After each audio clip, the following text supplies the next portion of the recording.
ඔබ හිතන සාර්ථකත්වයට ඔබට යන්න අපහසු වුණාම ඔබට හිතෙන්න පුළුවන් මේක මගේ කම්මැලිකමද නැත්නම් අදක්ෂකමද එහෙමත් නැත්නම් මේක මගේ දෛවයේද කියලා.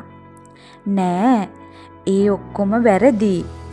ඒ ඔබේ අදක්ෂකමවත් කම්මැලිකමවත් නිසා නෙවෙයි. ඇත්තටම ඒ ඔබේ බ්‍රේන් එක වය වෙලා තියෙන විදිහ නිසා. මට පුළුවන් ඔබේ මොළය නැවත ට්‍රේන් කරන්න, අලුතින් කෝඩ් කරන්න, ඒ වගේම ඔබ පස්සට තල්ලු කරන්න ඉන්න ඒ බලය රිලීස් කරලා දාන්න. ඒ විතරක් නෙවෙයි, ඔබේ ජීවිතය අලුතින් ලියන්න. ඉතින් මාත් එක්ක එකතු වෙලා ඔබේ ලස්සන ජීවිතය ලස්සන කරගන්න.